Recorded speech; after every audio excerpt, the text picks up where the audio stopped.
በጣም በሚገርም ሁኔታ ዳኒ ያልጠበቀው ያላሰበው እየሆነ ነው። አጣብቂኝ ውስጥ ገብቷል። ወዲህ ለረጅም ጊዜ ሲጠባበቀው የነበረው ተስፋ ያደረገው እንግዲህ ህይወቴን፣ ኑሮዬን አጠቃላይ ይቀይራል ብሎ ያሰበው የቤቱ ጉዳይ እንዳልጠበቀው ሆኗል። ያንንም በጆሮ ከነ አባባና ካሌብ ሲነጋገሩ ሰምቷል። ወዲያ ደግሞ የሚወዳት የሚያፈቅራት ሊያገባት ያሰባት ያጫት የኤደን ጉዳይም እንዲሁ አሳስቦታል። ምክንያቱም እንግዲህ ለነ አባባ አምጥቶ ማስተዋወቁ የሚታወስ ነው። እናም አሁን ደግሞ ቲና መታለች። እሷ ደግሞ ቲና እያለች በድንገት ከመጣች ያው አገር ሰላም ነው ብላ ከመጣች ድንገት ከተያዩ በጣም ይፈራል። ምን ይፈጠር ይሆን ብሎ ያም ስጋት በውስጡ አለ። በተጨማሪም እንግዲህ አንድ አለ ብሎ ተስፋ ያደረገው ነገር የቤቱ ጉዳይ ባይሳካም እንግዲህ በዚህም በዛም ብሎም ጊዜውን ዘመኑን ሁሉ ፈይቶም ይሄ ጉዳይ እንኳን ባይሳካ ከአባባ የጠየቀውን ብር ደግሞ ተሳክቶለት እጁ እስኪገባ ነገሮችን በዚህም በዛም አቅጣጫ እየተመለከተ የሚሆነው ነገር እያስጨነቀው ነው። ነገሮች ተበላሽተው ብር እንግዲህ ተስፋ ያደረገው አባባ ይሰጡኛል ብሎ ያሰበው ብር እጁ ሳይገባ ሁሉ ነገር እንዳይበላሽ ብሎ በዚህ ካሌብን በማረጋጋት ቲና እንደምትወደው እንደምታፈቅረው ህይወት ከሱ ጋር መቀጠል እንደምትፈልግ በመዋሸት እንግዲህ በዛ ለማስማማት እየሞከረ ነው። በሌላ በኩል ደግሞ ቲናን አሁን ጊዜ አይደለም አብረሹ ኑሪም እያለ ነው። በፊት እንግዲህ አብረን ኖራለን አብረን እንደዚህ እናደርጋለን በሚል ነው እንግዲህ ይህን የቤቱን ንብረት በስማቸው ካደረጉ በኋላ ከዛ በኋላ አብረው የመኖር እሱ ግን እንግዲህ ያሰበውን አስቧል።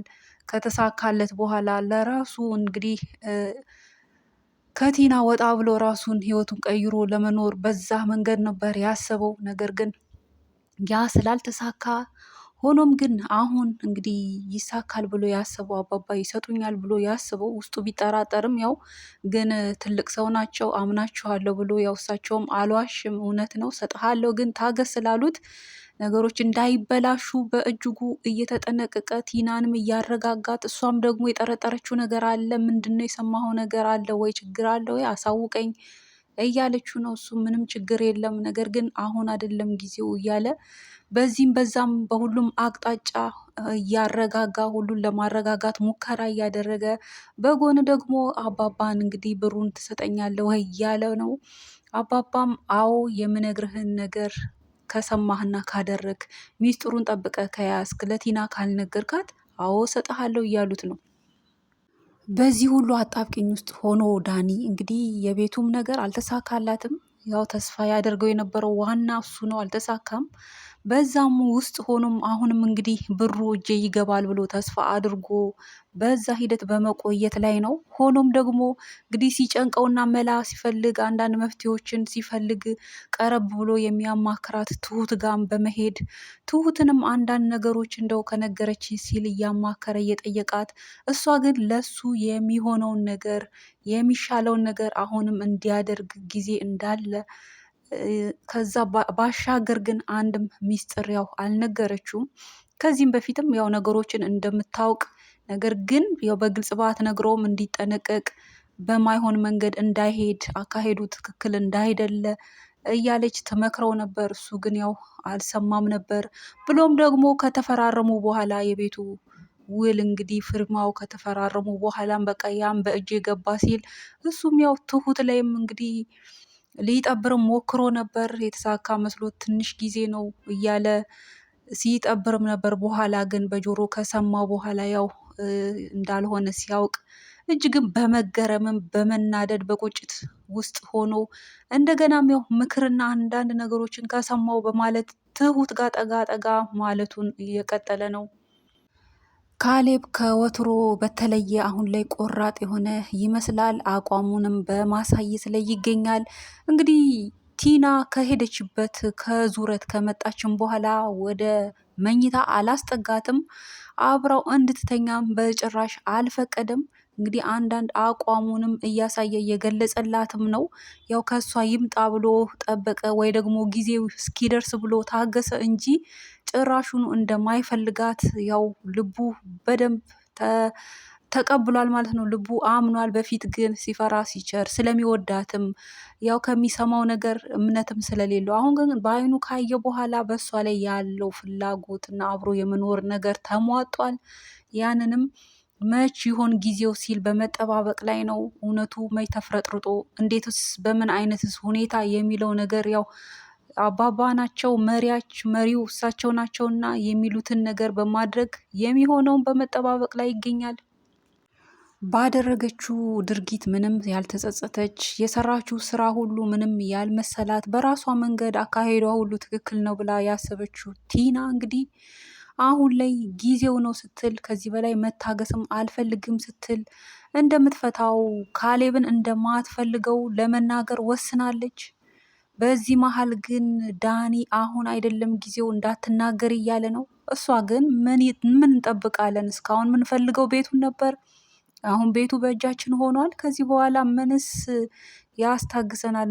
ለምንስ በሚል እያለች ያው ኦልሬዲ ልትነግረው ወስናለች። እንግዲህ እንዲፈታት አብረው ከሱ ጋር መኖር እንደማትፈልግ ለአባትየውም ለሱ ፍቅር እንደሌላት እንደማትወደው ፍቅሯ እንዳለቀ አብረው መኖር እንደማትፈልግ ያለውን ነገር ፍርጥርጥ አድርጋ እንግዲህ እንደ አባት እንኳን ሳታከብራቸው የአነጋገሯ ሁኔታ ራሱ እሳቸውን በጣም ተገርመው ትልቅ ሰው እንኳን እንደዚህ የሚያወራ ሰው እንደዚህ አይሆንም እያለች እንግዲህ በጣም ተናደውባትም ተገርመውባትም ነገር ግን ለምትጠይቃቸው ነገር ሁሉ በቂ መልስ በመስጠት እንዲሁም ደግሞ ያው ወረቀቱንም እስካሁን ድረስ ፎርጅድ መሆኑን ስላላወቀችም በምን አይነት ሁኔታ ስታውቅ ምን ማድረግ እንዳለባቸው እዛ ላይ ትኩረት በመስጠትና የሚሆነውን ነገር እንግዲህ በመጠባበቅ ላይ ናቸው። እንዲሁም ደግሞ ትዳር ነው፣ ቀልድ አይደለም፣ ለምንስ ፍቅር እንዴትስ ያልቃል ብለው ሊመካከሯትም ሞክረው ነበር። እሷ ግን እኔ እስከ ዛሬ ተመክሬም አላቅም፣ የማንንም ምክር አልፈልግም ብላ አጥላልታ ነበር። አባባ እንግዲህ በመጨረሻም ሀሳባቸው ተሳክቶ ለቲናም እንዲሁም ለዳኒም የሚገባቸውን ዋጋቸውን የእጃቸውን እንዲያገኙ በምን አይነት ሁኔታና እንዴት የሚለውንም ነገር እንግዲህ በእሳቸው እቅድ መሰረት እንዲሆን ፈልገዋል። ምክንያቱም ትሁት ያደረገችባቸው ነገር የበደለቻቸው በደል ቀላል የሚባል አይደለምና ከዛም አንጻር እሷም የእጇን እንድታገኝ እንዲሁም ደግሞ ዳኒም የጠበቀው ነገር ሁሉ ሳይሳካ ቀርቶ ጭራሽ ያለውም እንግዲህ የሚወደውን ፍቅረኛውንም ለመቀማትና ለካሌብ ለልጃቸው ለመዳር አስበዋል። እንዴትና በምን አይነት ሁኔታ የሚለውን ነገር እንግዲህ በቀጣይ በጉጉት ነው የምንጠብቀው፣ የምናጋራችሁም ይሆናል።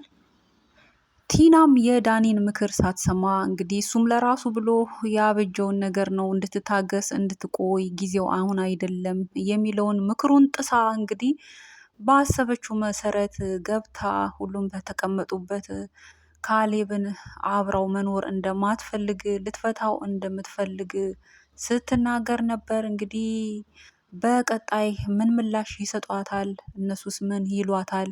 ከዛስ በኋላ ወረቀቱንስ ትክክለኛ አለመሆኑን ስታውቅ ወይ ሳታውቅ እነሱ ቀድመው ምን ሊያደርጉ እንደሚችሉ እንግዲህ ያሰቡትን ነገር እንዴት የሚለውን ነገር እንግዲህ የምናይ ነው የሚሆነው።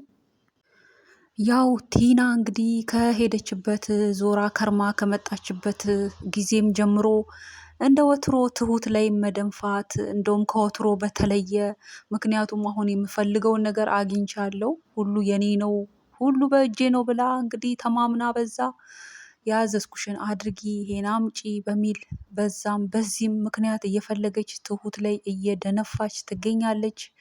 አሁን በቃ ሜዳ ላይ መቅረትሽ ነው፣ በጣም ያሳዝነኛል ያንቺ ነገር፣ የት እንደምትወርቂ መውደቂያሽ፣ አሁን ሁሉ ነገር በእጅ ሆኗል፣ ቤቱ ንብረቱ እያለች እንግዲህ ጤባሯን ስትነፋ ነበር። ትሁትም ሁሉን ነገር ስለምታውቅ በቲና ንግግር እየተገረመች በኋላ በዚህ በተናገርሽው አፍ እንግዲህ ትጸጸቻለሽ ወይስ ምን እንደምትይ በኋላ እንሰማለን እያለች እየተገረመችባትም እየሳቀችባትም ምላሽ የሚገባትን እየሰጠቻት ነበር። የወጣት ጡረተኛ ሆኖ እንግዲህ ጊዜውን እንዲሁ በከንቱ ያሳለፈው ዳኒ በተለይ ደግሞ የሚወዳት የሚያስብላት አብሯት ሊኖር ያሰባት የሚያፈቅራት እጮኛ አለችው። እሷም ደግሞ ሰርተን እንለወጥ ካለን ነገር እንነሳ ነው የምትለው።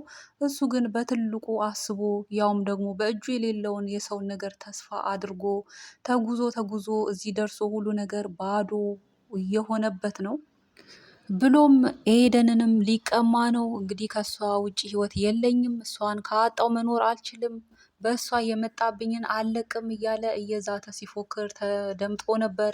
እሱስ እንግዲህ መጨረሻ ውሳኔው ምን ይሆን? በአጠቃላይ እንግዲህ በቀጣይ ክፍል ቀጣዩን የምናጋራችሁ ይሆናል። ለዛሬ ያዘጋጀሁት ቪዲዮ ይህ ነው። ስለተከታተላችሁት ከልብ አመሰግናለሁ። በያላችሁበት ደህና ሆኑልን። ባይ ባይ።